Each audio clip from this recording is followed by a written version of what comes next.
Bible verse ay makibukas po kayo sa Awit 43,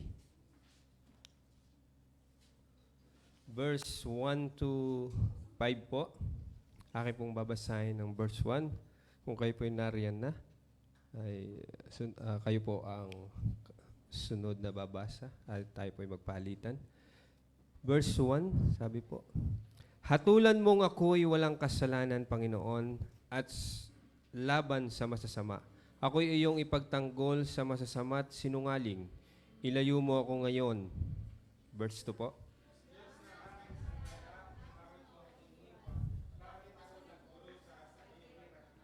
Verse 3, ang totoo at ang liwanag buhat sa iyo ay pakamtan, upang sa sayon ay mabalik sa bundok mong dakong banal, sa bundok mong pinagpala at sa templo mong tirahan. Verse 4 po.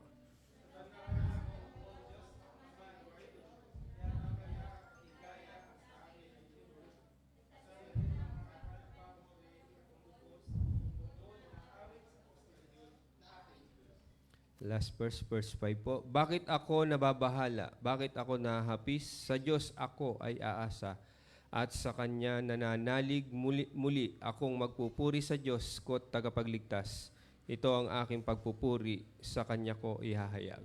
Salamat po sa salita ng Panginoon. Tayo po ay manalangin. Dakilang Diyos, maraming salamat po muli, Panginoon, sa umagang ito na muli ay pinagkaloob niyo po sa bawat isa po sa amin, Panginoon.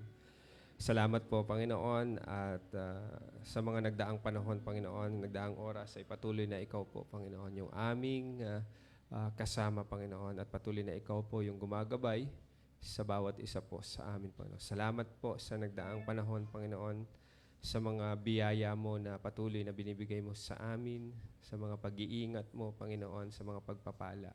Maraming salamat po, Diyos. Sa oras pong ito, Panginoon, muli kami po ay dudulog at magbibigay ng papuri at pagsamba sa iyo, Panginoon. Lord, sa oras pong ito, amin pong dinudulog ang aming mga puso, Panginoon, na patuloy, O Diyos, na kayo po ang nakatatalos at nakakakita, Panginoon, ng aming pong kalooban, Panginoon, ng aming isipan, Lord. Anuman, O Diyos, na aming pong nagawang pagkukulang, pagkakamali sa inyo pong harapan, ay patuloy, O Diyos, na kami po'y humihingit, dumudulog, Panginoon, na kami po ay iyong linisin, patawarin, Panginoon, sa aming pong nagagawang pagkakamali, na ito man po, O Diyos, sa aming buhay ay aming pong sinadya o hindi, ay patuloy, Panginoon. Dahil ang nais mo, Panginoon, sa iyong mga anak, kami po ay dumulog ng may malinis na puso't isipan, Panginoon, at upang maging, Panginoon, ang aming mga handog ay maging kalugod-lugod sa inyo pong harapan, Panginoon. Lord, maraming salamat po, Panginoon, at sa amin pong mga kapatiran, Panginoon, na papunta pa lang dito, Panginoon, kayo po patuloy na mag-ingat hanggang sa sila po pa ay makadako rito. At ganoon din, Panginoon, yung amin pong mga kapatid na hindi po makakadalo, Panginoon, patuloy na sila po ay inyo pong pagpalain sa mga oras na ito, Panginoon. At dalangin namin, O Diyos, muli ay patuloy, Panginoon, na samahan niyo po kami, Panginoon, ng inyong pong banal na Espiritu at ang paglukob po, Panginoon, ng iyong banal na dugo sa aming pong kalagitnaan upang, O Diyos, sa aming pong pagsambang ito ay patuloy na ikaw lamang ang mataas sa aming pong kalagitnaan, Panginoon. At patuloy na mapapurihan ang tanging iyong pangalan, Panginoong Yesus. Maraming salamat po, O Diyos, sa oras pong ito. Ito po ang aming samod dalangin sa nag-iisa po namin tagapagligtas na si Jesus. Amen and amen. Thank you.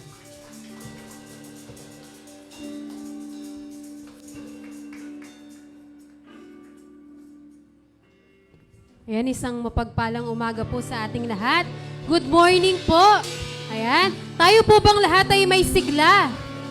Amen. Hallelujah. Muli po tayo po'y umawit. Hallelujah. Nang sama-sama.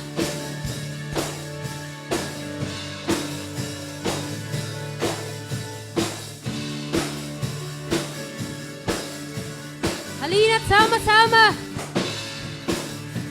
Halina't sama-sama. Purihin natin siya. Halina't sama-sama.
Hallelujah.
Pagiging tayo pong lahat ay magsabi ng Amen. Hallelujah.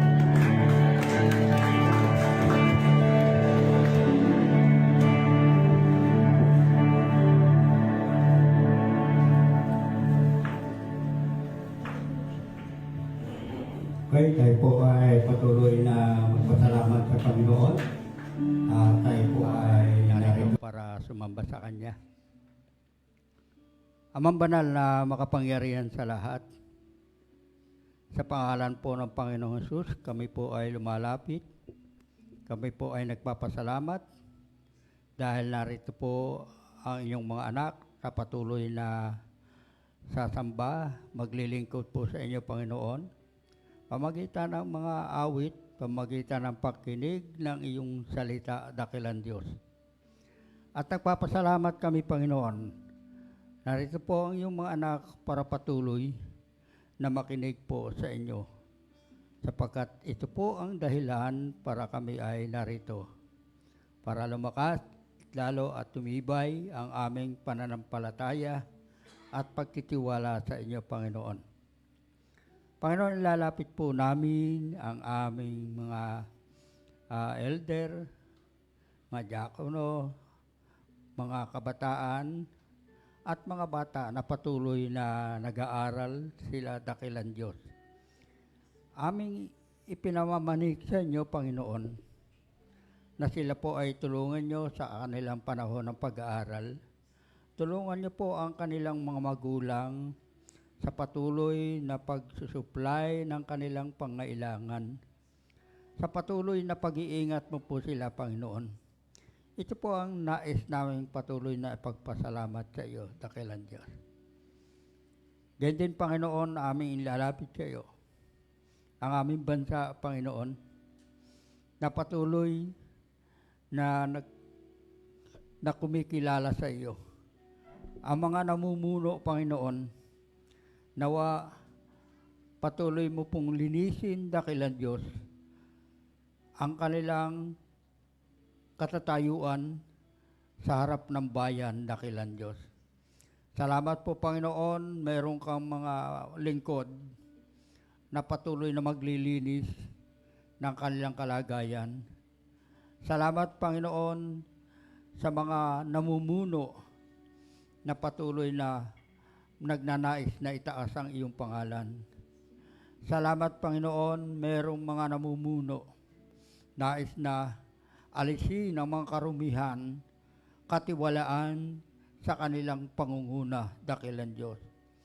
Alam po namin, Panginoon, na hindi po kayo hihinto, dakilang Diyos, para ang aming bayang ito, ang aming bansang ito ay patuloy na kumilala sa iyo. Tinaguriang bansang Kristiyano sa dulong silangan, Panginoon, at nais naming pasalamatan ito, Panginoon. Gayun din, dakilang Diyos, ang aming mga kapulisan, mga sundalo, mga naglilingkod sa karagatan, maging sa mga nasa eroplano, dakilang Diyos, Panginoon, ingatan mo po sila. Alam po namin, Panginoon, na sila ay patuloy mong gagamitin, dakilang Diyos. Salamat din, Panginoon. Meron kang mga inaalis sa mga namumuno, sa mga kasundaluhan, dakilang Diyos. Ito ay aming ipinagpapasalamat. Patuloy ka pong naglilinis, dakilang Diyos, sa aming bansa. Nang sa gayon, dakilang Diyos, maabot namin sa inyong harapan ang tunay na kapayapaan, Panginoon, na iyong ginagawa sa bawat isa, Panginoon. Gayon din sa mga iglesia, dakilang Diyos, na patuloy na kumikilala sa iyo. Gayon din, Panginoon, sa aming Mother Church, dakilang Diyos. Nais naming itaas sila sa inyong pangalan. Ang mga naglilingkod doon, dakilang Diyos sa pulo, Panginoon, nawa maranasan nila ang pagmamahal mo rin, Panginoon. Kung paanong pinaabot mo po sa amin, dakilang Diyos, ang iyong pagmamahal dito sa banay-banay, dakilang Diyos. Umaasa po kami, Panginoon, na bawat isa sa amin ay patuloy mo pong gamitin. Tulad ng inaawit na katatapos lang na kailangan kami ay manatili sa iyo, dakilang Diyos. Ang dalangin ko rin po, Panginoon, ngayong umaga, sa pakinig ng iyong mensahe na gagamitin po ng lingkod ng aming pastor. Ang lahat nito, Panginoon, ay nais naming isabuhay na makita sa amin sa pang-araw-araw ang paghahayag ng iyong salita, Panginoon. Kung paanong sinasabing po, Panginoon, na ituon namin ang aming paningin sa iyo, dakilang Diyos. Sa umagang to, Panginoon, patuloy ka namin itinataas. Samahan mo po ang aming pastor sa paghahayag ng iyong salita. Sa pangalan ng Jesus, ang lahat ay aming pinasalamatan. Ang lahat magsabi ng Amen. Amen.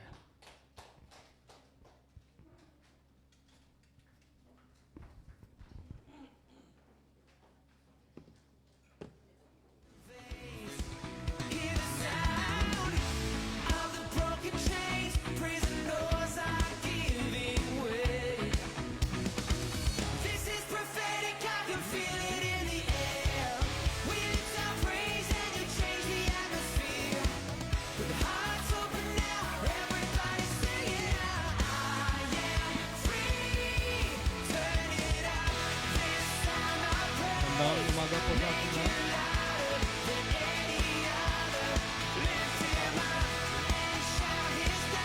Ang natira dito. At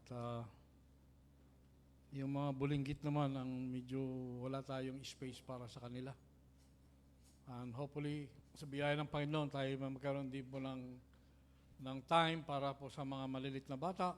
At ito namang nasa kabila natin ay para naman sa mga kabataan natin, yung mga youth. Pero sa mga bulinggit, wala pa tayong space para sa kanila.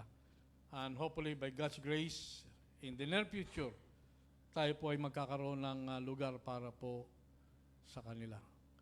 Well, this is another beautiful Sunday. Amen? Beautiful ba? Beautiful ba? Yes, it's very beautiful. All the time, God is beautiful, right? Yes, sa lahat ng pagkakataon ng Diyos natin ay very beautiful. At sa umagang ito, tayo pa ay dadako sa ating namang muling pag-aaral ng banal na salita ng ating Panginoon. And the last time, pinag-usapan natin ang tungkol sa doktrina, importance of doctrine, at saka yung una ay test of true doctrine. Yun ang ating napag-aralan. Ngayon naman, tayo naman ay dadako sa isa namang pag-aaral na nauukol naman sa atin. Tayo magbabalik tanaw sa ating pong mga napag-aralan na nung nakaraan nating pag-aaral, babalik po tayo sa Genesis. So, ang pamagat po natin ay, are we hiding from God? Tayo ba ay nagtatago? Nagtatago sa ating Panginoon. At yung verse po natin mga kapatid ay isang verse lang. Pero kung titingnan natin ang kabuuan ng verse, that should be about verse 1 to 19. Na po. Pero yung pinakabuod nito ay ang nasa verse 8. Alright? If you have your Bible with you, ano ba ang sinasabi doon? So, tingnan po ninyo doon sa inyong mga Bible and yan po ang maging sentro ng ating pong pag-aaral sa umaga pong ito. Okay? Now, the question is, are we hiding from God? Maybe yes, maybe no. And so, the answer is, can we hide from God? Pwede ba tayong magtago sa ating Panginoon? Yes, of course we cannot. Nobody can hide from God. Wala tayong may tatago sa ating Panginoon. Pati na yung mga akala natin tayo ay tama, pero hindi po naman yan tama. That is only according to you, but it is not in accordance with the Word of God. So you cannot hide that. Para kang nagmamalaki na akala mo alam mo na lahat. At that is pride. At yun po ay kasalanan. So, we cannot hide from God. Hindi po tayo pwedeng makatago sa ating pong Panginoon kahit ano po ang gagawin po natin. And so with that, very clear na we cannot hide from God. Kahit anong gawin po natin, magtago man tayo, we cannot hide from God. Yung nagnanakaw, nangungupit, nagkukurap. Ang pera ng bayan, kinukurap ng mga allegedly, no? Ng mga congressman, ng mga gobernador, may mga 10% sila. Kaya nga po, mayroong mga corruption na nangyayari. At sila ay finger pointing. Corrupt si ganito, corrupt si ganito. Corrupt si BP Sara, corrupt si Ches Escudero, corrupt si congressman, corrupt si ganito, corrupt si Bongbong. No? Puros finger pointing. Pero sa pagturo nila, ilang daliri nakaturo sa kanila? 4. Ituro lang nila isa. So this is what is happening today. Now, we cannot hide from God. Instead of finger pointing, it is pointing to us. So ano po bang nilalaman ng ating pong verse? Simple verse lang po tayo mga kapatid. And with that, very clear na we cannot hide from God. Let us keep that in our mind. Kahit anong gawin po natin mga kapatid, kahit anong tago po natin, we cannot hide from God. Panluloko sa mga magulang, panluloko sa mga teacher, panluloko sa ng mga nasa gobyerno, panluloko ng mister sa kanyang asawa, ng misis sa kanya pong mister, no? Panluloko ng mga anak sa kanilang mga magulang. Hindi po natin may tatago yan sa harapan po ng ating pong Panginoon. And we cannot hide from that. And so with that, tingnan po natin ang verse 8 as we read. Shall we read, everybody? Tayo po ay basa po at sabi po, let's read all together. Isang verse lang po yan ang ating pong ginawa. Shall we read? Ready? Begin. And they heard walking in the garden in the cool of the day. And Adam and his wife hid themselves from the presence of the Lord God among the trees of the garden. Yes, purihin po ang Panginoon sa pakabasa po ng kanya pong mga banal na salita. Tayo po ay manalangin. Amang Diyos, kami po ay muling nagpapakumbaba at ayon pong inaamin, Panginoon, na maraming bagay, Panginoon, na hindi po namin maunawaan sa inyong mga salita, Panginoon. But kayo po lamang, Panginoon, ang nagbibigay ng kaliwanagan sa bawat isa, Panginoon, upang amin pong maunawaan, Panginoon, ang inyong mga banal na salita, Panginoon. At kayo po lamang nagbibigay ng illumination sa aming pong mga kaisipan, sa aming pong mga puso, that we will come to understanding, Panginoon, ang mga plano niyo, Panginoon, para po sa aming Panginoon. Panginoon, sa umaga pong ito ay sa aming pong muling pag-aaral, aming pong dalayan, Panginoon, ang inyong pong patuloy na paggabay sa bawat puso ng bawat isa, sa aming pong mga kaisipan, Panginoon, na aming pong maunawaan, Panginoon, ang mga bagay-bagay na nais niyo naming malaman, Panginoon. Na kami, Panginoon, ay walang magagawa sa mga ginagawa po namin na hindi po ayon sa inyong mga salita. Ito po, Panginoon, hindi po namin itatago sapagkat walang bagay sa mundong ibabaw na ito, sa amang dako, Panginoon, sa taas man o sa ibaba man, Panginoon, ay walang maitatago sa inyo po harapan. Salamat po, Panginoon, for this opportunity to listen to your word, to understand your word, Panginoon. Salamat po. Samahan niyo kami, Panginoon, sa umagang ito and for the rest na aming po mga kapatiran na on the way, Panginoon. Lord, we pray, Panginoon, that we'll be able to come and join us in this congregation in giving, listening, and praising your Lord. Salamat po, Panginoon. Our prayers in Jesus' name. Amen. Alright. So very clear, mga kapatid. No? In verse 8, maliwanag po. Ang understanding po natin ito, sa una-una, sila po ay nagtago. Nagtago po sila at naglagay po ng dahon sa kanila pong mga katawan nang hinanap sila ng ating pong Panginoon. No? At imagine, nagtago po sila at naglagay po sila ng mga panakip ng kanilang katawan. Kahit anong gawin mong pagtakip sa iyong katawan, sa iyong kaisipan man, ito ay nakikita po ng ating pong Panginoon. Ibig sabihin, wala po tayong may tatago sa harapan po ng ating pong Panginoon. At maliwanag na sa kanila pong pagtatago ay kahit anong gawin nila, sila po ay makikita ng ating pong Panginoon. Kahit anong gawin po nila, they cannot hide from God. Now, si Adam and Eve were happy at first in the Garden of Eden. Kaya ng earlier verse, if we go to chapter 3, verse 1 onward, makikita po natin na they were happy at first in the Garden of Eden. Talagang happy po sila sa simula po. No? At ang Panginoon nag-provide sa kanila ng isang home. No? Wala ka nang hanapin pa doon eh. Kaya lang nagbigay ang Panginoon ng instruction. So sa lahat ng binibigay ng Panginoon sa ating mga kapatid, there is always an instruction. No? Hindi yan, ika nga, 100% na gagawin mo ang lahat na yan, pero sa 100% na yan, merong mga rules and regulation na dapat kang sundan.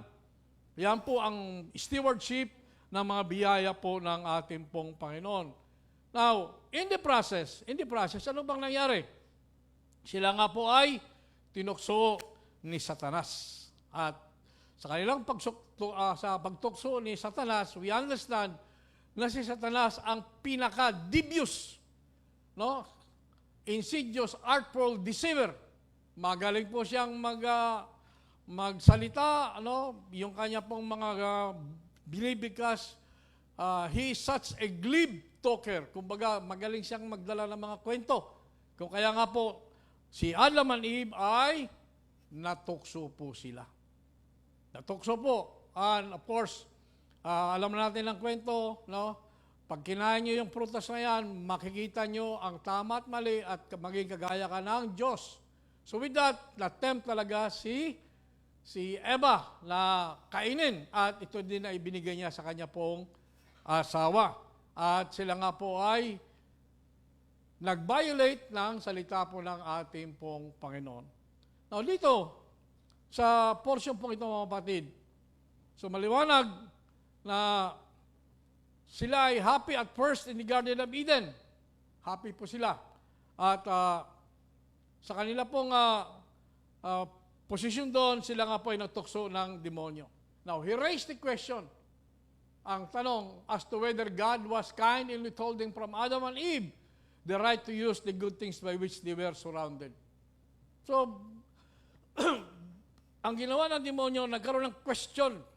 No? Binigay ng doubt ang kaisipan po ni Adam and Eve na bakit nililimitahan yung paggamit ni Adam and Eve ng lahat ng bagay na nakapalibot sa kanila. And even today, mga kapatid, putting this context in our time today, meron talagang limit ang lahat. Kaya nga yung mga magulang, pag sinasabihin yung mga anak, meron silang mga pinagbabawal. Sapagkat sila ang nakakaalam. No po? Now, ang nangyari, as we all understand, ay nagkaroon po ng kasalanan si Adam and Eve. Kung kaya nga po, because of that sin, this sin brings guilt and separates us from God. Ano ba nagpahiwalay sa atin sa Diyos? So, nagkaroon tayo ng guilty feeling, and then tayo po ay napahiwalay sa ating Panginoon. Because we cannot fellowship with God if we are guilty of a sin or sins. Maraming nagawang kasalanan. At yung nagawa po natin kasalanan yan, it keep us away from God. We cannot come to God sapagkat tayo ay makasalanan. Now, the question now is, do we really want God? Kailangan ba natin ng Diyos? O sabihin natin, we have money today, we have power, we have authority, and do you want God? Sabi ng iba, hindi na kailangan kasi I have money, I have power, I have authority, guwapo ako, malakas ako, I don't need God. Yun po ang kanila pong mga sinasabi. But then again, we cannot fellowship with God if we are sinful. And true enough, ang lugar pong ito, ang Garden of Eden, ay nagkasala po sila, kaya po sila ay pinaalis. Pinaalis po sila at bigyan po sila ng instruction na hindi kayo makakabalik dito. Sapagkat kayo nagkasala, you violated the law. So sa bawat kasalanan na ginawa po natin mga kapatid, meron po itong kaakibat na penalty. At ang penalty sa kanila, dahil sila po ay nagkasala, sila nga po ay na paalis sa Garden of Eden. Yan nga po ang nangyari po sa kanila. And the story, as we will understand, ay maliwanag kung ano nangyari at the end. Now, sa ating po mga kapatid, dahil nagkasala po tayo, napaalis sila Adam and Eve, dapat po sila ay nagbalik loob sa ating pong Panginoon. Oh? So in our time today, ang sabi po sa Isaiah 55:6, ang sabi po, seek the Lord while He may be found, call on Him while He is near. So, meron bang pagsisisi sina Adam and Eve? Nagtuturuan pa nga yung dalawa eh. No? Sinisisi niya yung babae. Sinisisi naman ng babae yung si Satanas. No? So, wala sa kanila ang pagsisisi. Right? So, maliwanag na kailangan silang mag-repent sa kanilang mga nagawang kasalanan. In like manner today, pag tayo po'y nagkamali, dapat mayroon pong repentance. At ang sabi po sa Psalms 32, the promise is for everybody. Ibig po para po ito sa lahat. Sa mga godly at saka chosen one. So tayo po yung mga pinili ng Diyos. At si Adam and Eve ay pinili ng Diyos. At ang kailangan lang natin ay mag-confess tayo sa ating mga nagawang kasalanan. Immediately. Kailangan sabi po dyan, immediately. Huwag mo nang patagalin pa. Kasi habang nagtumatagal na hindi ka humingi ng tawad, parang nagkakaroon ka ng immunity doon sa nagawa mong kasalanan. Parang wala ka na nagawang kasalanan eh. No? Para bagang alam mo yung painkiller pero yung sakit ay hindi po naalis. Nandiyan pa yung sakit sa ating katawan pero yung painkiller, yung biogesic na ininom mo, yun ang akala mo magpapaalis ng iyong sakit. Pero nandiyan pa rin sa ating katawan yan. Kung kaya nga po, habang ang ating pong Panginoon ay nandiyan pa, while He may be found. Tininan ko po ng maigi yung word na may be found. While God may be found. So lumapit tayo sa Panginoon, magkumpisal tayo, we submit to Him, then while God may be found. Ano ba ibig sabihin nun? Ibig pong sabihin, pag hindi ka talaga nagbalik sa ating pong Panginoon, merong consequence sa buhay mo. So merong time na binibigay sa atin ng Panginoon. Kaya sabi, immediately, pag tayo po'y nagkamali, humingi po tayo ng tawad sa ating pong Panginoon. While is there. Kasi nga po, mga kapatid, we do not control time. We don't know na maaaring bukas, iba na ang panahon. So habang tayo may senses pa na that is available to us, tayo nga po ay lumapit at humingi ng tawad sa ating pong Panginoon. Now, yes, dito po sa ating pong nakita na ang ating pong Panginoon is seeking us. Kasi tinawag niya si Adam and Eve. Nasaan kayo? Ibig sabihin, He is the one reaching out to us. Inabot niya yung kamay po sa atin. Pero ang problema po ay hindi po natin siya hinahanap. It is logical to believe that God is seeking us. And if we seek Him, we will experience that wonderful relationship of fellowship with Him. Ang problema, si Adam and Eve ay wala po silang hanap sa ating pong Panginoon. In our time today, ganoon din po ang mangyayari. No? Tayo po'y nagkasala, then let's turn back at humingi po tayo ng tawad sa ating pong Panginoon nang sa ganoon ma-experience po natin yung wonderful relationship of fellowship with our God. Now, however, not all people want Him. Some like Adam and Eve are hiding from God. So, hindi lahat po ng tao ay nais na makita at humingi ng tawad sa ating pong Panginoon. Are you, ikaw ba, ay isa sa mga taong yan na nagtatago sa ating pong Panginoon? Hello? Ikaw ba ay isa sa mga taong yan na nagtatago sa ating pong Panginoon? Ask yourself, mga kapatid. Now, if you are the one, then kailangan mo talagang magbalik loob sa ating pong Panginoon. Now, as we continue, we have some points to understand. And we have around 6 of them. Tingnan po natin yung una. Now, the question is, we have questions, and we will try to answer them. Are we hiding from God in our failure to repent of our sins? Please read, everybody. Are we hiding from God in our failure to repent of our sins? Now, are we hiding from God in our failure to repent of our sins? Ang sabi po ng ating pong Panginoong Hesus, maliwanag po sa Mark 1:15, maliwanag ang sinabi niya. If you remember, Jesus said, repent and believe the good news. Repent and believe. So, magsisi ka, humingi ka ng tawad sa ating pong Panginoon at maniwala ka sa Kanya. So, when you say repent and believe, repentance is not actually saying like this and like that. And when you say believe, that should be coming from the bottom of your heart. Repent the good news. Repent and believe the good news. Yan po ang binigay na instruction sa atin. So what then is repentance? Anong repentance na tinutukoy po natin dito? Okay? Ang repentance po na tinutukoy natin dito is very clear.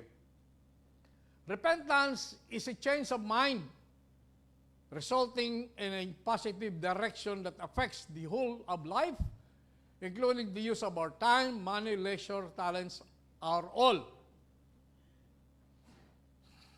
Ibig po sabihin, yung ating pong kaisipan, gagamitin natin ito, ang lahat ng meron po tayo para po sa ating pong Panginoon. Change of mind. Kung ang pera mo ginagamit mo dati sa pagsusugal, sa pandaraya, sa 5-6, no? Kung ang pera mo ginagamit mo sa pagpundar ng sasakyan, ng bahay, ng lupa, ng alahas, no? Kung ang pagiging mayor mo ginagamit mo para mag-amas ng marami pang pera coming from the government, then hindi po yan repentance. Ang repentance is turning 180 degrees. So ang pera mo na bigay sa iyo ng Panginoon, gagamitin mo for His glory. Para lang po sa Kanya, hindi po para kung saan man. Kung binigyan ka ng Diyos ng kalakasan, lakas ng katawan, nakakapagsalita ka, nakapag-aral ka, no? Ikaw ay nabigyan ng isang kalaman, nagtapos ka ng masteral, nagtapos ka ng PhD, gamitin mo yan for the glory of God. Yan po ang tunay na repentance. Yan po ang tunay na repentance. Ang nangyayari po, we do not want God because our failure to repent of our sins. Ayaw po natin ang Diyos sapagkat meron po tayong unrepentant attitude. Ayaw po nating magpasakop sa ating pong Panginoon. It is not remorse. Hindi yung sasabi, ako'y nagsisi sa aking kasalanan. Hindi po ganon. Hindi po ganon. At hindi po yan yung sinasabing takot ako lang, baka mapunta ako ng impyerno. Hindi po yun. Hindi po yun ang tunay na repentance. Ang tunay na repentance is 180 degrees. Iiwanan mo ng mga yan at ang gagawin mo ay para po lamang sa kaluguran ng ating pong Panginoon. Second point po natin. Are we hiding from God in our pursuit of knowledge? Everybody, one more time. Alright. So, dahil sa akala po natin, no, sapagkat tayo ay matalino, no, kinakalimutan na natin ang ating mga nagawang kasalanan. Now, many are not Christians because they say they cannot understand Christianity. Hindi daw nila maintindihan kung ano ang Christianity. Hindi nila maintindihan kung ano ang bagong kapanganakan, ang pagiging born again, the new birth. Hindi nila maintindihan yung regeneration, yung salvation, sanctification, glorification. They don't understand that. No? Kaya sila ay sinasabing they are not Christians because they do not understand this. Ang sabi naman, some are not Christians because hindi nila maunawaan yung kapanganakan, divinity of Christ, yung mga miracles, yung cross at the Calvary, at saka yung resurrection. So ito yung kanilang mga allegation na hindi nila maunawaan. Pero, no? Sila nga po ay matatalino, nag-aral po sila kung ano nung kursong kanilang kinuha, at masasabi ba natin hindi nila alam? Kasi nga po, in-isolate nila ang ating pong Panginoon. Hindi nila binigyan ng pansin. Ang binigyan nila ng pansin, yung kanila pong katalinuhan dito sa ibaba po ng mundo. Kung kaya nga po, ang ating pong Panginoong Hesus ay hindi niya inutusan yung mga tao na magkaroon ng allegiance to a creed as a condition of salvation. Hindi sinabi ng Diyos na para ikaw maligtas, magkaroon ka muna ng PhD, magkaroon ka muna ng title na attorney, magkaroon ka muna ng pera, magkaroon ka ng business. No? Hindi yan ang condition para sa kaligtasan. Ang sinasabi ng ating pong Panginoong Hesus, He asked people to repent of their sins and put their trust in Him. Yan ang sinasabi na maliwanag ng Panginoon. Repent and you'll be saved. Repent and believe. At sa Kanya lang po tayo magbibigay ng pagtitiwala. Kung kaya nga po, seldom, it is an intellectual difficulty that stands between a person and God. Anong dahilan? Ang dahilan is that it is usually some personal sin the person does not want to give up. Ang mga tao, because of what they have, no, Ayaw nilang iwanan yung kanilang pag-amas ng maraming pera. Hindi nila may iwanan yung pag-corrupt. Na for all the others, pwede nila iwanan. No? Pwede sila huwag mambabae, huwag man lalaki, huwag silang magsinungaling. Pero yung pagkukurap, hindi nila pwedeng maiwanan. At yun ang kanilang pong kasalanan. Yun po ang kanilang kasalanan. No? Kaya nga po, maliwanag na kung ano ka man, kung nag-aral ka man o hindi, it doesn't really matter. Ang mahalaga ay tayo magsisi sa ating kasalanan at magtiwala po tayo sa Kanya. Hindi tayo aasa sa ating pong mga natapos, hindi tayo aasa sa ating pong pera, sa ating kapangyarihan, hindi po tayo aasa doon. Ang ating pag-asa po lamang ay ang ating Panginoong Hesus. Now, it is one thing to know about God and quite another to trust Him and live in daily contact with Him. Isang bagay po yan. No? Kung ikaw ay nagsisikap, matutunan ang ating Panginoon, nag-aaral ka, seek and you will find Him. Kaya po ang sabi, no? Magtiwala lang po tayo at tayo ay patuloy na magkaroon ng daily contact with God. And how do we do that? We can do that by prayer in the morning at sa lahat po ng pagkakataon, we'll be doing things for the glory of God. And everything that we do, we always do it for the glory of God. And in that way, we are having contact with God sa lahat po ng pagkakataon. Huwag po natin siyang ilagay lang sa isang lugar, hanggang diyan ka lang. Ngayong araw, diyan ka lang. Ako muna bahala dito. No, we cannot do that. No? Now, it is one thing to be able to answer all the questions concerning God, and another thing to say, as Job said, though He slay me, yet I will trust in Him. So, pinapakita rito mga kapatid na ang pagtitiwala pa rin ang sinasabi rito ni Job. Kahit anong mangyari, nandun pa rin ang aking pagtitiwala sa ating pong Panginoon. In like manner para po sa atin mga kapatid, kahit anong mangyari sa atin, dapat nandun pa rin ang pagtitiwala natin sa ating pong Panginoon. Come what may, ano man ang mangyari sa buhay po natin, maging ups or down, then let us continue to have faith and trust in God.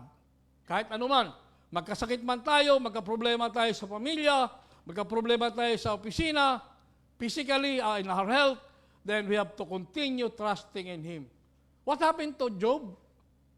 Nawala na lahat sa kanya. Ang anak niya nawala na. Ang natira lang sa kanya yung kanyang asawa na sinasabihan pa siya, kita mo, ano nangyari sa iyo ngayon? Curse your God. Kaya yung asawa niya talaga ang nagbigay pa sa kanya ng discouragement. No, instead na yung kanyang asawa siya ay suportahan, nag-discourage pa siya. But in spite of that, nawala na ang kanyang bayaran niya, nawala na yung mga anak niya, meron pa siyang asawa na nag-discourage sa kanya, he still continued to trust in God.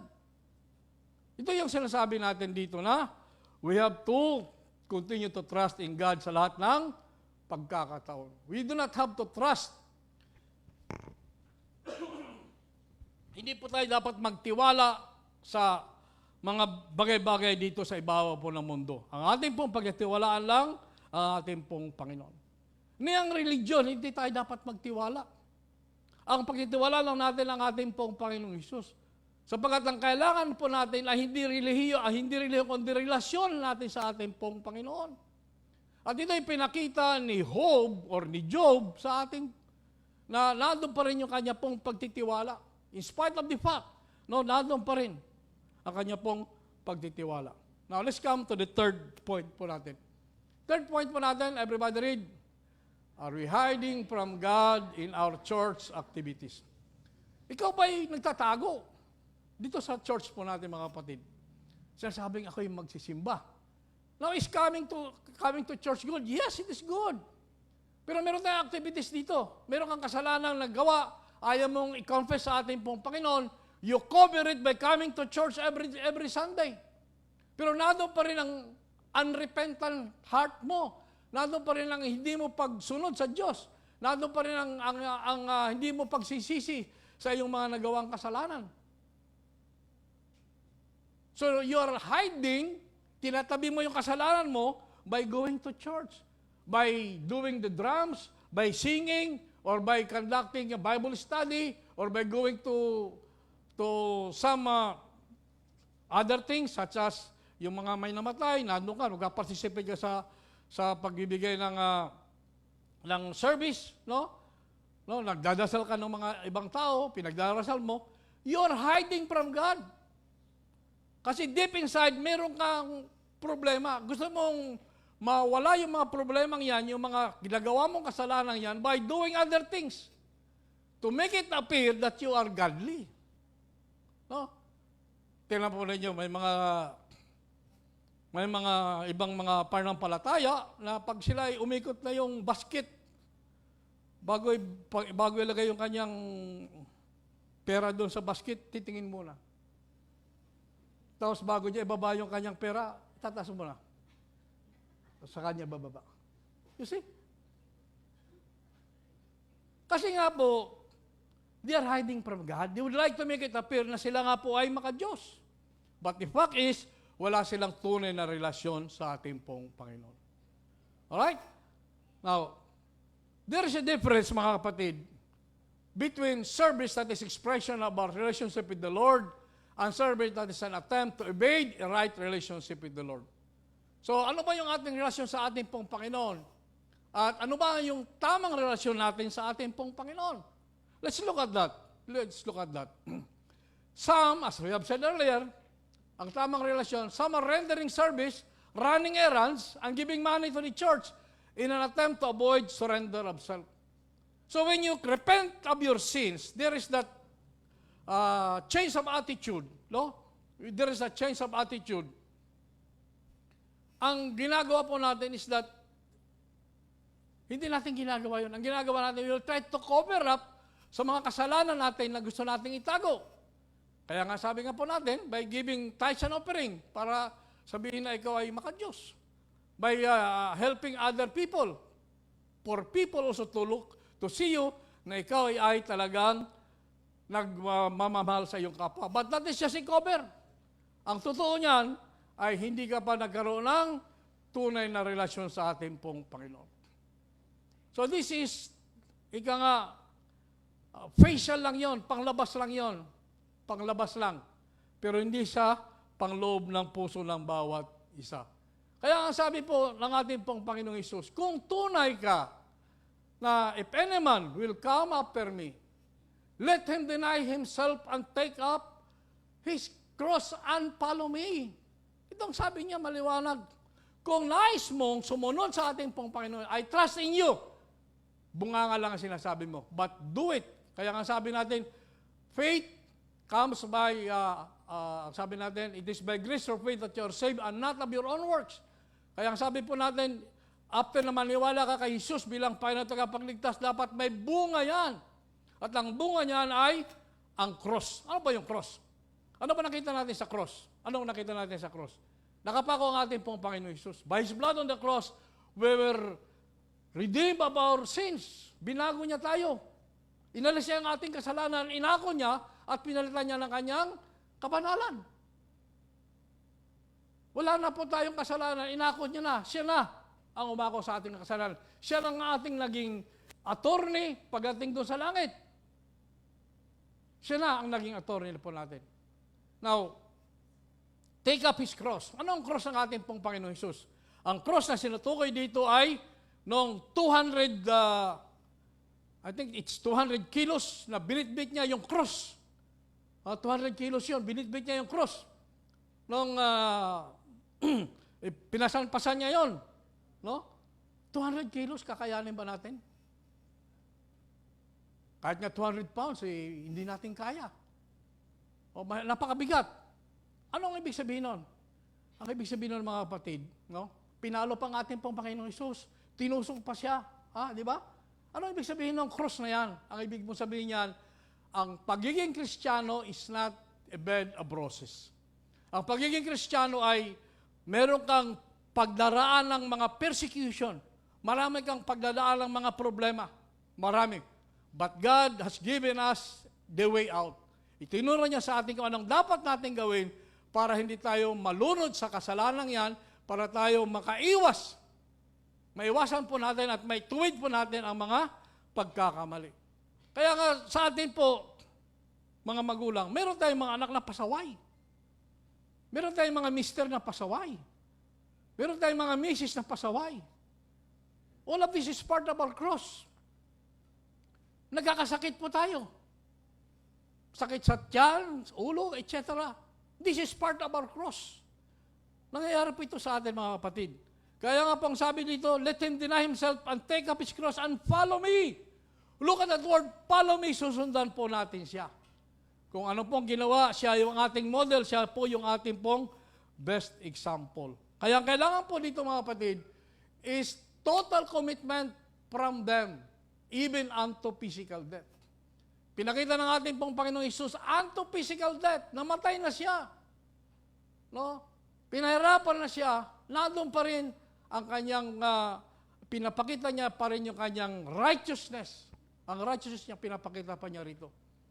And for us, mga kapatid, sinasabi po na kailangan po natin talagang isurrender ang lahat-lahat sa ating pong Panginoong Hesus. Siya lang po ang tangi nating pag-asa at wala na pong iba. Now, maraming mga tao ang nagtatago sa Diyos by a failure to surrender himself. Paano ang ginawa? Now, look at Saul. Saul was religious before he found the Lord. Pero nagtago rin si Saul. You know what happened to Saul already? Now, look at King David. King David. Ano nangyari kay King David? Ganon din po. No, nagtago siya sa ating Panginoon. Akala niya may tatago niya yung kasalanan niya kay Bathsheba. Hindi niya naitago yun. Lumabas pa rin yun. And after that, siya po ay napatawad ng ating pong Panginoon. Yung kanya pong faith ay na-restore. Pero look at what happened. Ang kanyang anak na si Tamar ay ginahasa ng kanyang anak din na isa. At yung anak niyang isang yon ay pinatay naman ni Absalom. At si Absalom ay pinatay naman ni Joab. So ito po ang nangyari. Ang bunga ng kasalanan ginawa ni David.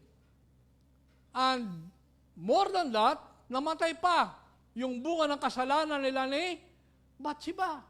Namatay. Kung kaya nga po, mga kapatid, maliwanag na we have to surrender to God. Isuko natin ang ating sarili, lumapit po tayo, huwag po tayong magtago. Hindi may tatago ang mga nagawa po nating kasalanan. Even the deepest part of your heart, kung meron kang tinatagong kasalanan dyan, kitang-kita yan ng ating pong Panginoon. Nobody can hide from God. Wala pong makakataka sa ating pong Panginoon. Now, let's come to point number 4. Point number 4, mga kapatid. Ready? Begin. Are we hiding from God in our familiarity with Christianity? Sabi nung iba, alam ko na yan. Alam ko na yan. No? Memoryado ko na yan. Yun ang kanilang mga sinasabi. Kaya nga, maraming mga church members ay familiar with words, phrases, and expressions that describe a religious experience that they feel, look at that they feel that they have experienced all there is to experience. Alam ko na lahat yan. Wala na akong dapat pang intindihin pa. Alam ko na yung mga sinasabi ninyo. Again, ano nakikita natin dito? Pride. Pride ng tao na siya ay marunong na, kaya hindi niya na kailangan pa ang ating pong Panginoong Hesus. Sense of pride. And again, what happened? Kay Satanas, pride pa rin po ang naging kamalian niyang na maliwanag. Now, one of the things that holds back progress in the church is, anong dahilan bakit hindi po tayo lumalago? Ang sabi nga po, ang isa nating problema is that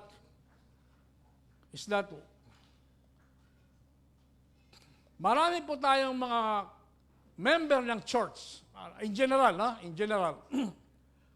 wala po silang no real experience with God and believe that there is nothing beyond that which they have found. So, nandito pa rin yung kanila pong pagmamalaki. Pagmamalaki na alam po na nila lahat. Nabasa ko na yung Biblia eh. Alam ko na yan. You see? Ako, matino ako, magaling ako. See? Parang ako palagi ang sinasabi niya.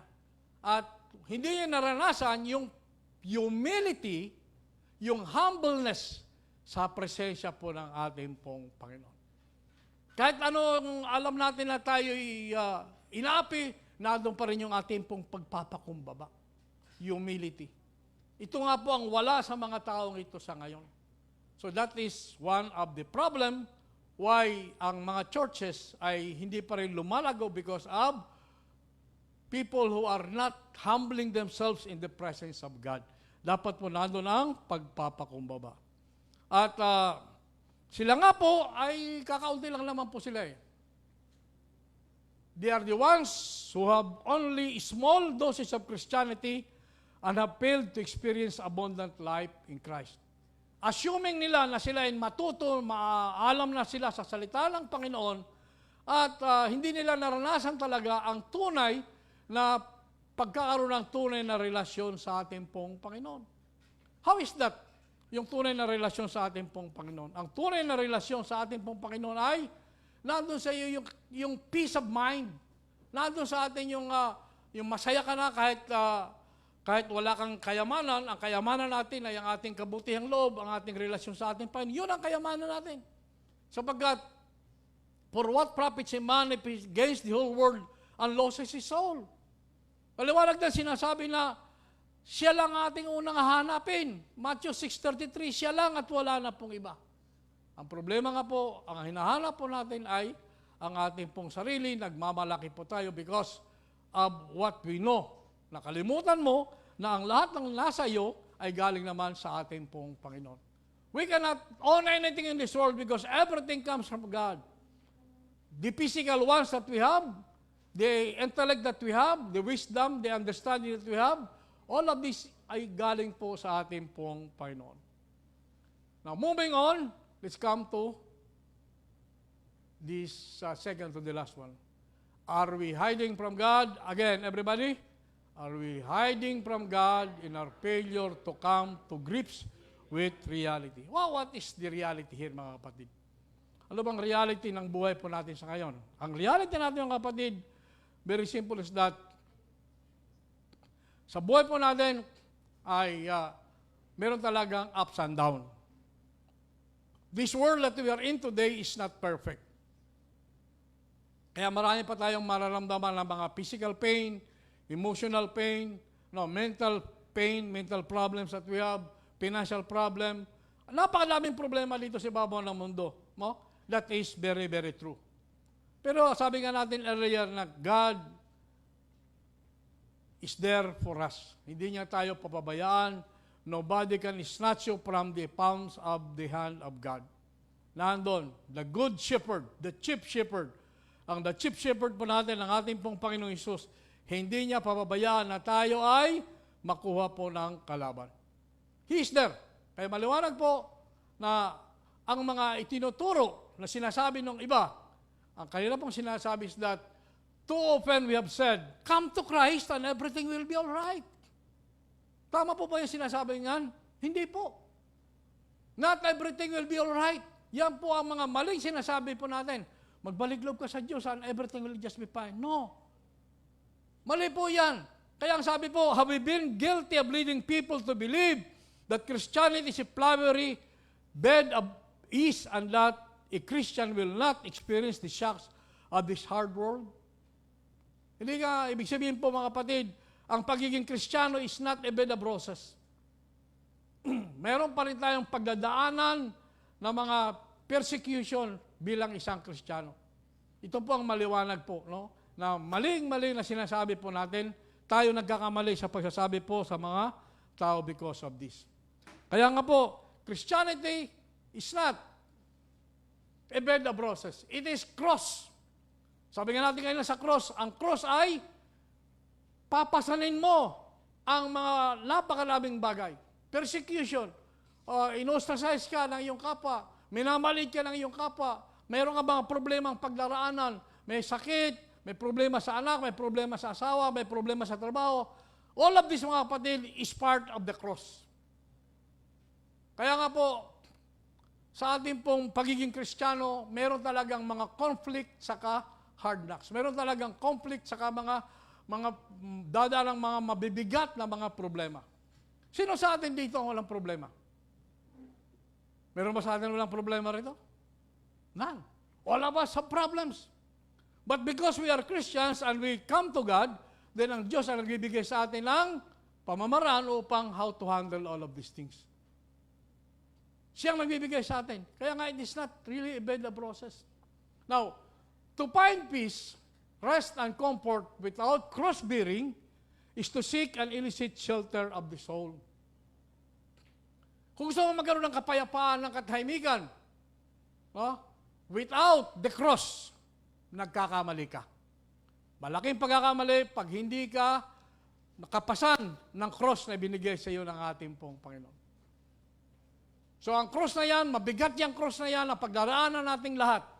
But God is there to help us carry that cross. You remember the footprints in the sand? Yes. Di ba? Sino ang katulong? Akala niya wala na siyang kasama. Nung una naglalakad, dalawang footprints, kanya at saka yung isa. Later on, sa kanya na lang. Kanya na lang daw, wala na. Nakalimutan niya na siya na nga ay binitbit na ng ating pong Panginoon. So mga kapatid, there is really this thing that is very clear to all of us. Sa pagiging Kristiyano, meron talaga tayong pagdaraanan. Ang kailangan lang natin is right attitude, trusting in God. Now, ang pagiging Kristiyano, mga kapatid, is not an escape. Para makatakas ka sa kabunduhang ibabaw na ito, maging Kristiyano ka. No, it is not an escape. It is conquest. Ang conquest na tinatawag nito is that if we come to Christ at tinanggap natin si Jesus bilang Panginoon at tagapagligtas, no? Siya na ngayon ang magbibigay sa atin ng amazing resources that will enable us to be victorious. Ano ang mga resources na yan? Ano ibibigay niya sa atin? Yung pagpapakumbaba. Fruits of the Holy Spirit. Patience, understanding, love. See? Oh? At alam natin ang Diyos does not take record of wrong. Kung ano man nagawa natin pagkakasala, pag tinanggap natin siya bilang Panginoon at tagapagligtas, burado na yung nagawa mong kasalanan. You will not be judged by what happened before. Wala na po, tapos na po yun eh. Now, ang pinag-uusapan, dahil nagbalik ka, nagsisi ka, tinanggap mo na siya bilang Panginoon at tagapagligtas. Then you will be victorious. Yan po ang binigay sa atin ng isang pong pagiging Kristiyano.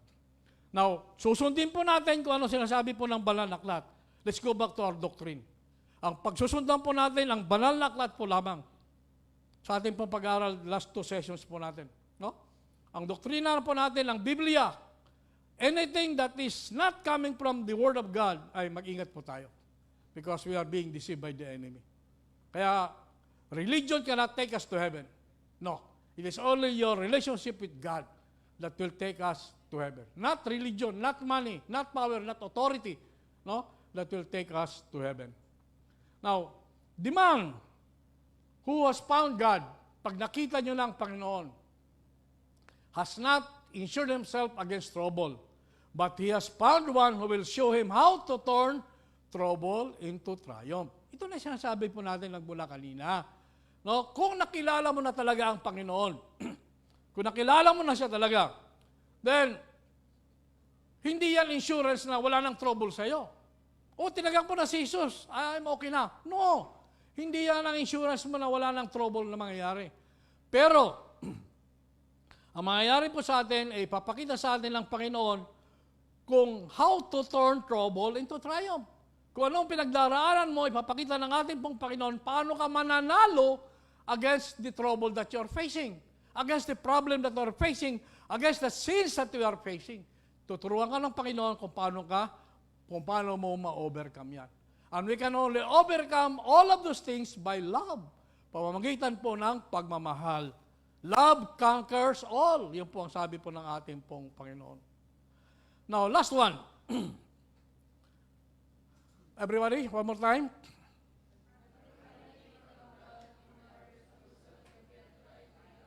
Right. In our refusal to get right with our fellow humans. Now, Ang mga iba, they do not follow the Lord. They do not follow the Lord because they do not want to get right with their fellow men. Now, there is no such thing as reconciliation with God unless we are reconciled with our fellow humans. Gusto mo maging maka-Diyos? Fine, good. Magbalik loob sa Diyos? Fine, good. Pero before you do that, dapat mo nang magayos ka sa iyong kapwa. You cannot say you love God when in fact you hate your brother.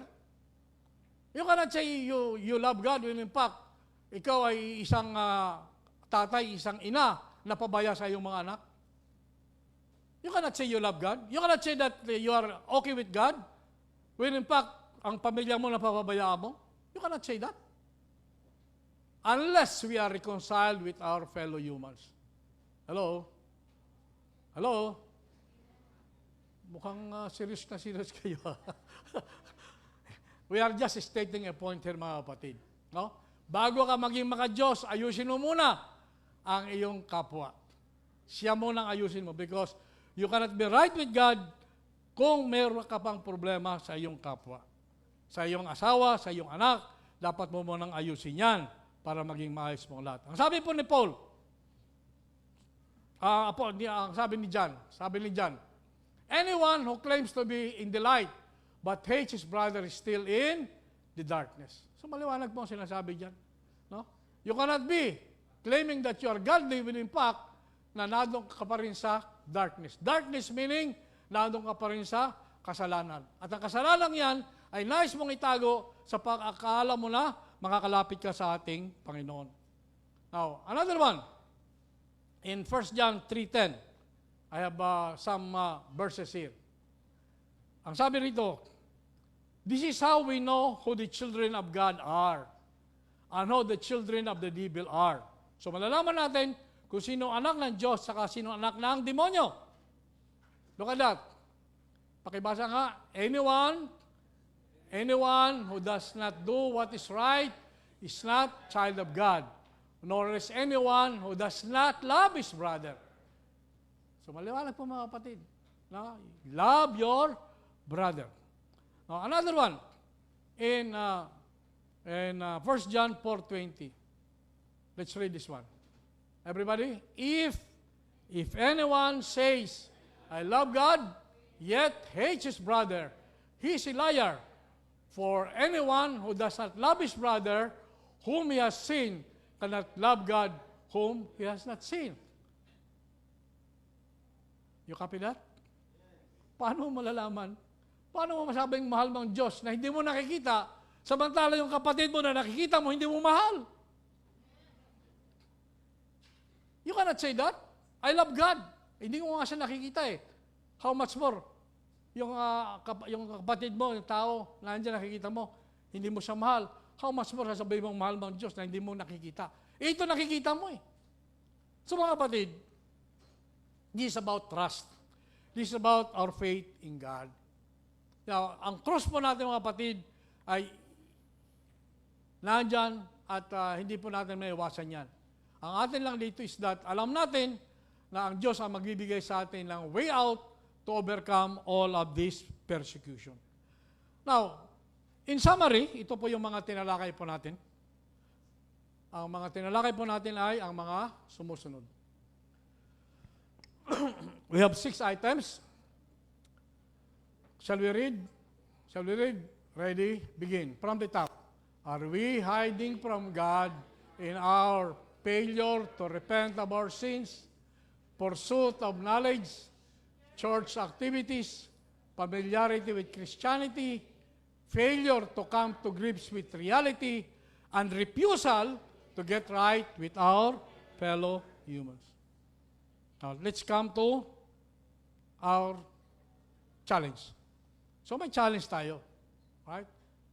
We are being challenged. Are we hiding from God?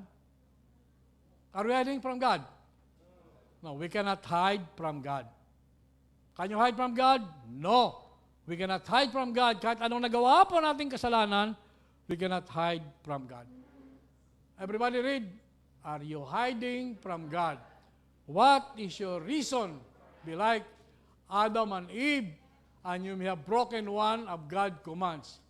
Forsake your sin and turn and be reconciled to Him. So again, ganito rin po ang kay Adam and Eve, no?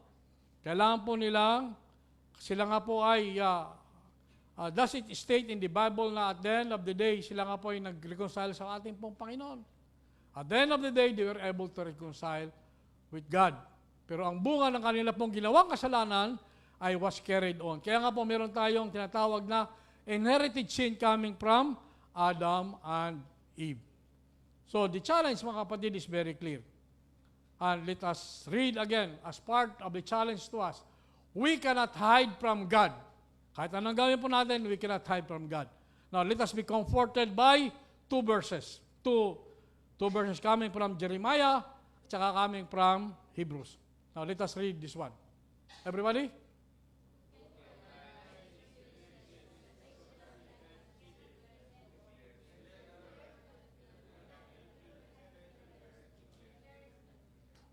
So we cannot hide from God. We cannot hide in secret places. We cannot hide. Kahit anong gawin po natin, mga kapatid, kung meron tayong nagawang kasalanan, we cannot hide from God. That should be very, very clear in our mind. And therefore, kung ito ay hindi po natin may tatago, anong gagawin natin? Let us come to Him. Repent of our sins. No? Change attitude po tayo. Change attitude po tayo. Now let's come to the last verse. Everybody? Last verse po natin. Everybody?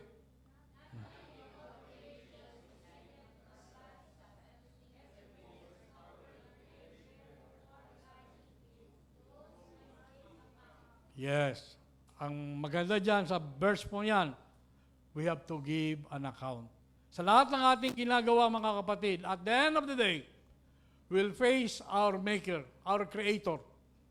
At pagharap po natin sa Kanya, lahat ng meron sa ating ginawa ay alam po ng Diyos at wala tayong may tatago sa Kanya. And we will be held accountable.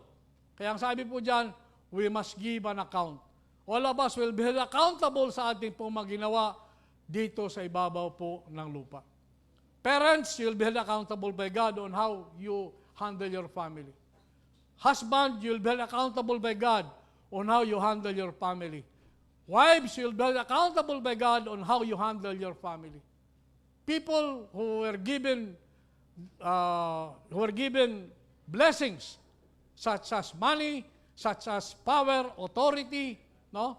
Things in this world, you'll be held accountable by God kung paano mo ginamit ang mga biyayang yan para sa kaluguran ng ating pong Panginoon. With that, ibigay natin ang lahat ng papuri, lahat ng paggalang sa ating pong Panginoon. Tayo po'y tumayo at tayo po'y manalangin.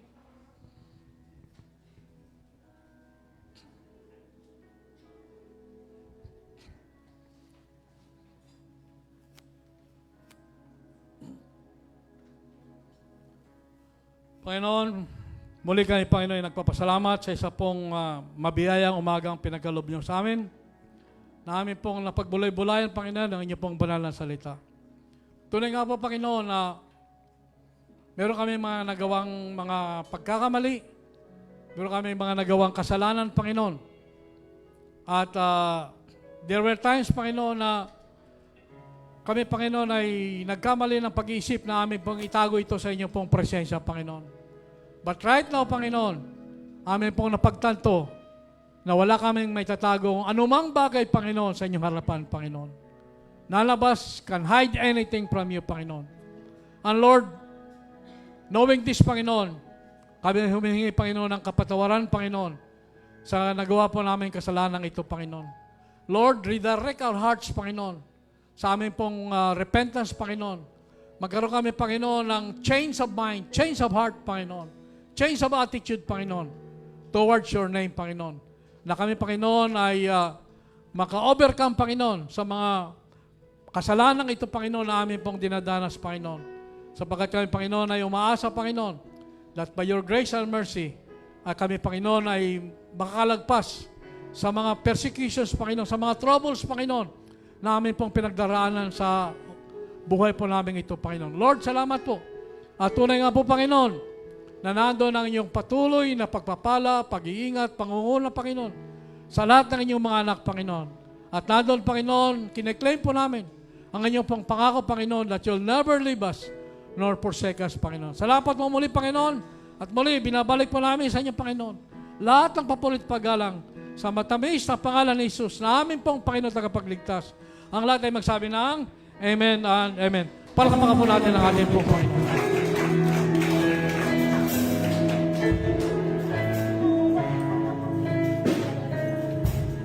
Minsan nga po tayo po ay umawit.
mapagpalang umaga sa ating lahat. Lalong-lalo na po sa ating Panginoon. Sige po, tayo manalangin. Ama naming nasa langit, Diyos na banal at makapangyarihan sa lahat. Panginoon, maraming salamat sa umagang ito. Sa kalakasan, sa mga biyaya at sa protection niyo po sa amin. Maraming salamat po na sa kabila ng aming mga pagkukulang, nariyan ka upang kami gabayan, tulungan. At ikaw po ang nagbigay ng aming pangailangan sa araw-araw. Maraming salamat po, Panginoon. Tunay nga Diyos, napakabuti mo. Sa kabila ng aming mga katigasan ng aming mga ulo, hindi mo kami sinusukuan. Kaya naman po, tanging pasasalamat lamang ang maibalik namin sa iyo. At sa mga tithes ng offering na ito, Panginoon, dalangin ko po na pagpalain niyo nga po ang mga nagkaloob nito. Ibalik niyo po to sa kanila ng siksik, liglig at umaapaw na pagpapala na magmula sa iyo. Maraming salamat po. Nawa, pagpalain niyo nga po ang bawat isa. Ito ang aking samot dalangin. In Jesus' mighty name. Amen.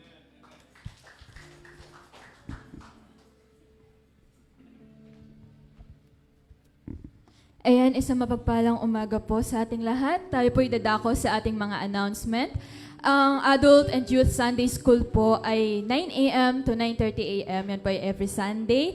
Ang Sunday School po ay nag-start ng 9:30 a.m. Ang Sunday Service proper po ay 9:30 a.m. to 11:30 a.m. At every Wednesday po ang prayer meeting. Ang start po ay 6 p.m. Inaanyayahan ko po ang mga available po that day na pumunta po sa ating prayer meeting. Then, later po, after po ng service natin and lunch, wag po munang umuwi, especially po yung mga kabataan dahil meron po tayong meeting.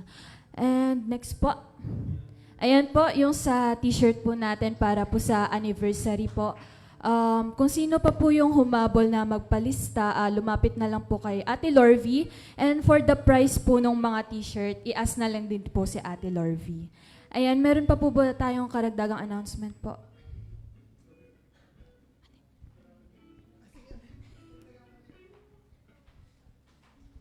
Ayun nga po, yung sa t-shirt po, remind po hanggang second week na lang po ng September. Ang totoo po na hinahabol ko po yung sale nung 9/9.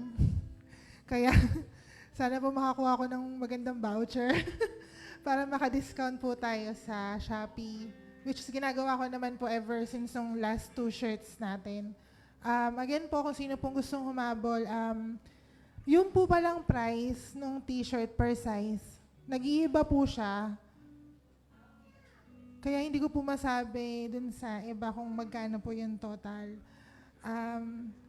Meron naman po tayong COD, so hanggat maaari, at least ma-check out natin bago bayaran. Pero yun nga po, dun po sa iba na gustong magbigay ng sariling t-shirt, kung meron kayong plain t-shirt sa bahay, na better na isend nyo na lang po sa amin, again, on or before second week po ng September. Hanggat maaari po, para hindi po tayo magmadali, kasi, again, next week, 1 buwan na lang at 2 linggo, anniversary na po natin. So as much as possible, planchado na po lahat bago matapos ang buwan ng Setyembre. At medyo chill na lang tayo pag-start ng October.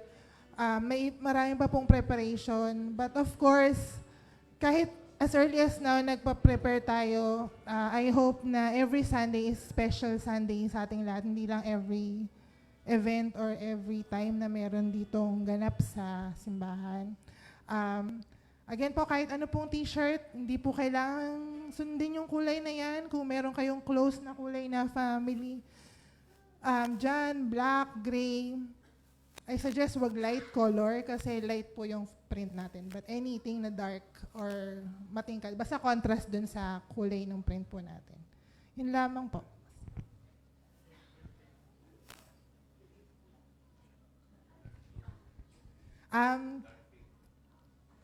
Pwede naman.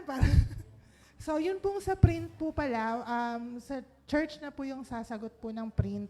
Again, yung t-shirt lang po yung kung gusto nyo magpabili or mag-provide po ng sariling t-shirt. Again, remind po on or before second week ng September. Yun lamang po.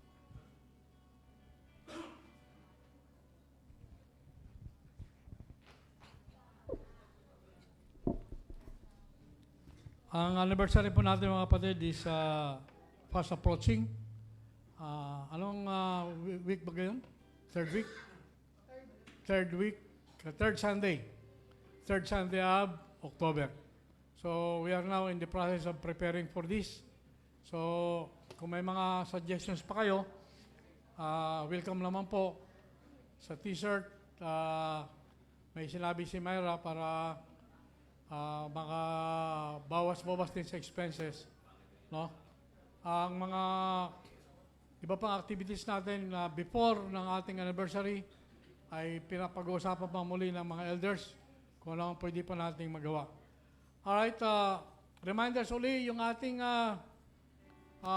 records, yung ating records dito ay ginawa na, nandiyan na sa online. Carl, okay na? At kung hindi kayo maka-avail ng online, meron tayong hard copy. At yung hard copy na yan ay available din. Sana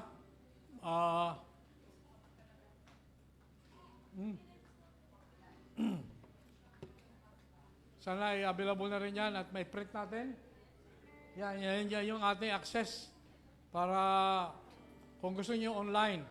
Pero yung gusto mag-hard copy, available po yan. Now, bakit po natin kailangan magkaroon nito? This is for your protection at para din po sa church po natin. For your protection and para din sa church natin. Ma-account natin ang mga kapatiran po natin. Alam po natin sino yung ating regular attenders, sila na po yung mga nabaptize na at saka sinong hindi pa. Kailangan po natin iayos ang ating pong membership. Alright? Another one is, meron na? Ayan, yan na yung hard copy po natin. Ipiprint po yan. Hopefully, makapag-print tayo. Andiyan na? Alright, so kayo po ay magkakaroon po ng kopya, security copy. Another one, mga kapatid, is that lahat ng ating mga naipundar dito sa church po natin, lahat po na naipundar po natin, even the smallest item that we have, part po din yan po ng stewardship.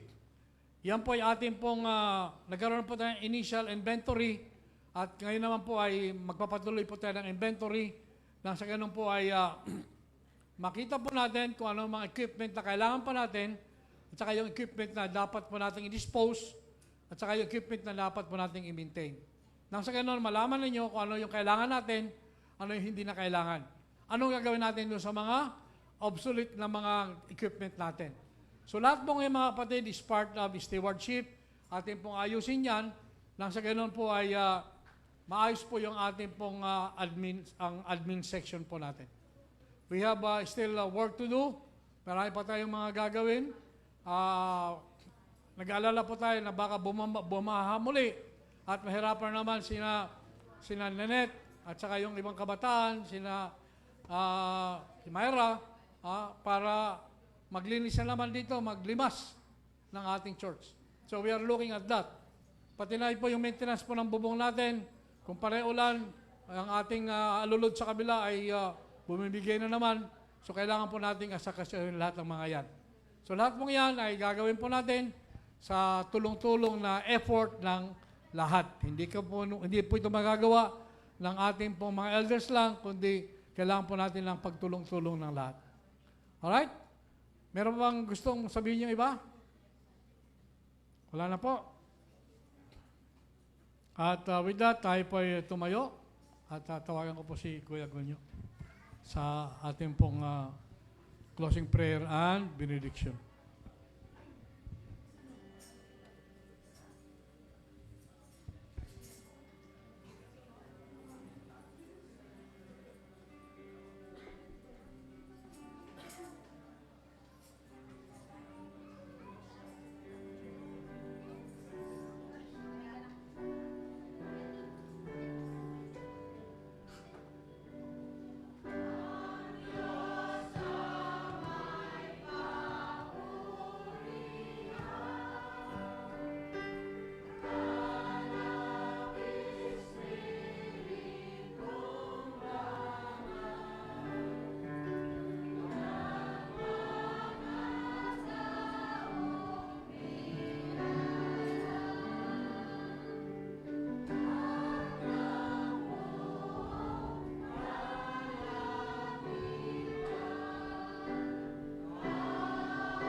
Papasalamat po kami ngayon sa inyo, Panginoon, naway naabot namin ang aming pagsamba ngayong umaga sa inyo.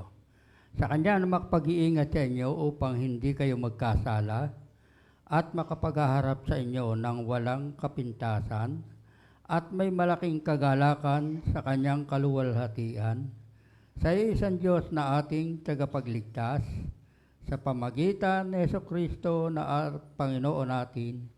Sa Kanya ang kaluwalhatian, kadakilaan, kapamahalaan at kapangyarihan mula pa nung una, ngayon at magpakailanman. Amen.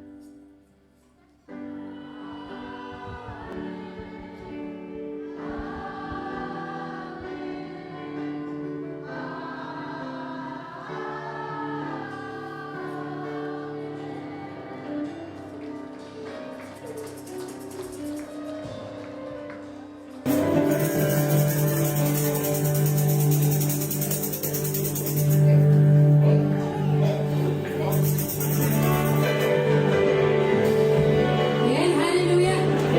Tayo po ay mag-bless lahat. Hallelujah.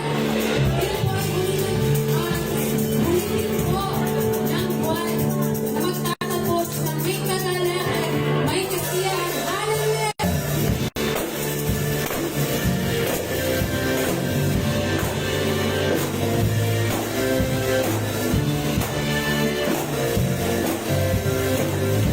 Tayo po ay mag-bless.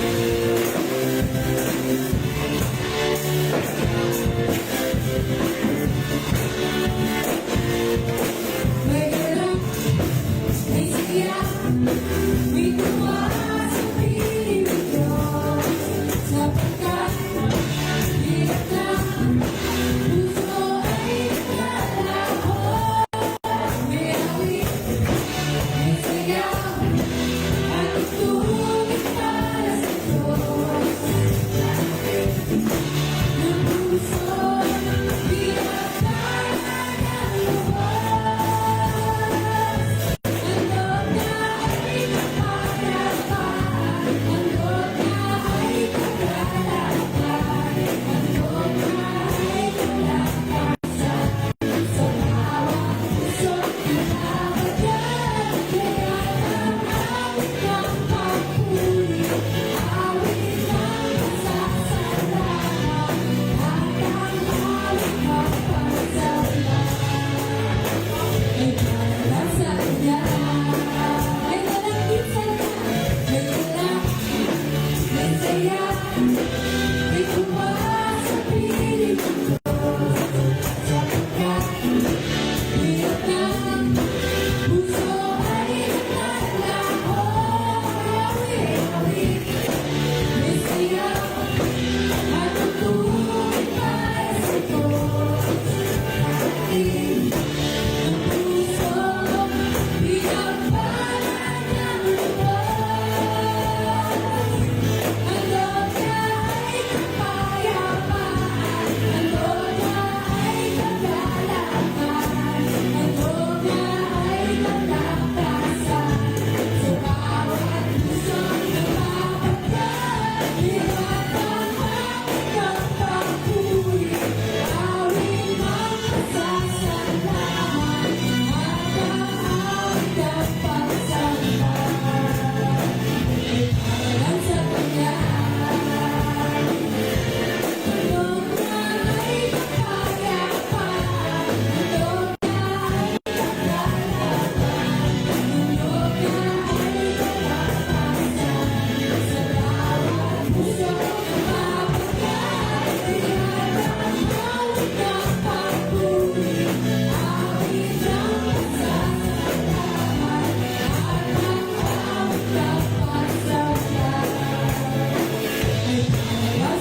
triumph in His name.